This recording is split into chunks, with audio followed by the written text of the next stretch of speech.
Hello everyone. I would like to discuss the pulsar wind model of early GRB afterglows. And this line of research we've been thinking about for a few years now and have been published in these papers. So the upshot is early X-ray afterglows at 3 to the 10 to the 3, 10 to the 5 seconds originate from reverse shock of highly relativistic wind, highly relativistic Lorentz factors 10 to the 4, 10 to the 6, from long-lasting engine. So not forward shock, not slow reverse shock shells. Early optical afterglows are a mix of reverse and forward shock, and late optical and radio are conventional forward shock. So this is the model that we developed.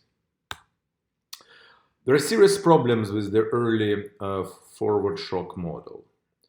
First, plateaus and flares. So in case of plateaus, if this is related to the forward shock, then at the end of the plateau phase, there is 10 times more energy in the forward shock. And then it conflicts with the prompt because then prompt had nothing at all. Secondly, if you have a flare associated with the forward shock, each flare at least doubles the total energy. So if you want to have 2 flares, that means you need to double and then double again. So the total energy grows exponentially. And that's because properties of the forward shock, the accumulated properties, accumulated mass, accumulated energy, which are hard to change. And one of the most interesting effects are the afterglow drop. The sudden afterglow drops by like 3 orders of magnitude. Why would emission from a forward shock suddenly disappear? It's accumulated mass energy. There are other problems that I will discuss closer to the end. For example, fast optical variations. In the standard model, optical is from slow reverse shock. In slow cooling regime, you expect smooth curves. Sometimes you see very fast optical variation, like in this one on the right. So here is the model.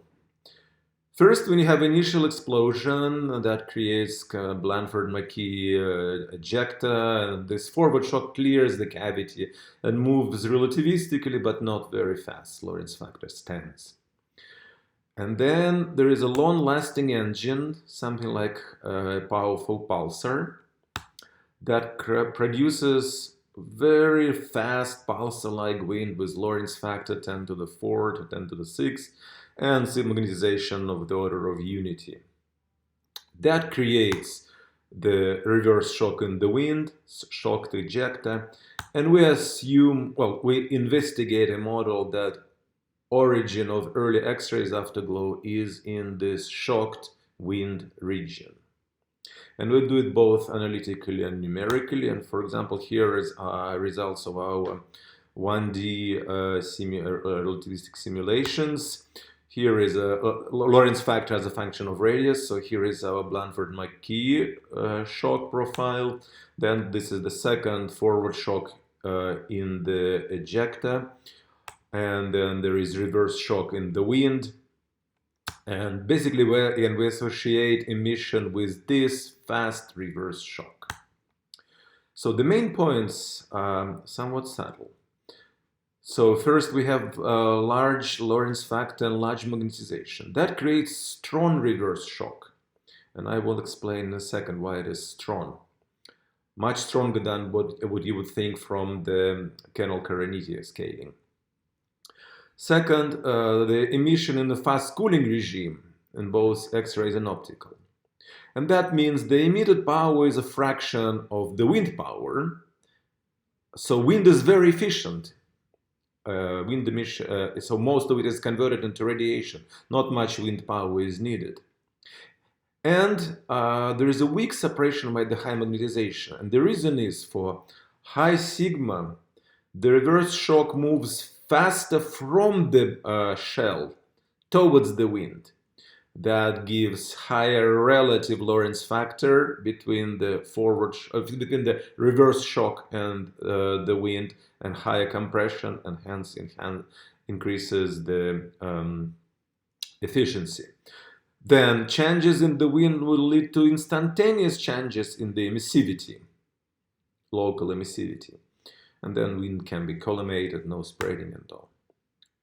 So first we study hydrodynamically the ultra-relativistic double explosions. And there is limited self-similar there are limited self-similar regimes where Lorentz factor goes as a T to the some power. And they're limited both by the time when the energy injected by the wind compares with the energy of the initial explosion, basically when the reverse shock catches with the forward shock. Plus, there is a possible time delay that also may affect the overall dynamics. So the point is, a variety of power loss can be produced, and even smooth luminosity can produce bumps and transitions both early on and later on. So here is our numerical simulations. On the left, we have Lorentz factor as a function of time. And so the initial scaling is when this wind sweeps the tail of the Blanford-McGee shock. And here the wind catches up with the forward shock, and basically wind energy starts to dominate, and there is a nice transition. And also the inserts indicate that numerics matches pretty closely what is expected from the theory. And on the right, we show that different parameters, like different wind luminosity, may produce different power law scalings. For example, weak but fast wind doesn't push much, but still radiates everything. So the lower curves here. Very flat. And then we do radiation modeling. So we inject particle at the reverse shock. We follow their evolution due to the radiative and adiabatic losses in decreasing magnetic field. So we calculate green function and evolving magnetic field, integrate over injection. So we keep the whole history of both injection and dynamics. And qualitatively, here is the what we expect the reverse shock and forward shock, how the different properties and peak energies evolve with time. So for the reverse shock, peak energy is higher than the cooling because it's fast cooling regime, and it evolves differently from the forward shock.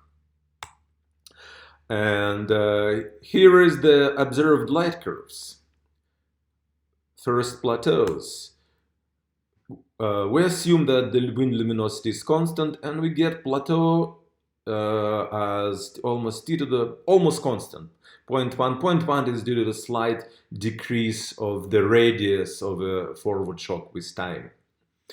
So an observed 0.5 minus 0.5 can be easily accommodated, say, due to the decreasing wind luminosity. So constant wind luminosity in fast cooling regime gives nearly constant flux. And secondly, depending on the different size of the jet, angular size of the jet with respect to the Lorentz factor of the reverse shock, the drops in the intensity can be extremely fast. So that explains, in our view, the fast drops observed in those GRBs. And finally, flares. We suddenly increased wind power by a factor of 2, 4, and 8. And so we observe clearly flares with fairly short duration. Importantly, there is not much total energy increase. Even the highest power increase gives only a few percent of the total energy increase. So very efficient way of producing flares. Forward shock and reverse shock. So the idea is that, so this is a flux as a function of energy at different times. At early times, reverse shock dominates in X-rays. Then in intermediate times, in optical, both reverse shock and forward shock produce similar fluxes, and later on it starts to get messy. But again, early X-rays exclusively reverse, early optical is a mix, late optical and radio is forward shock. So, conclusion. Early afterglows from pulsar-like reverse shock. In the fast cooling, we have efficient conversion of wind energy into radiation, little injected energy needed. We can produce fast variability in X-ray and in optical. We can produce flares and sudden drops and low total energy requirements.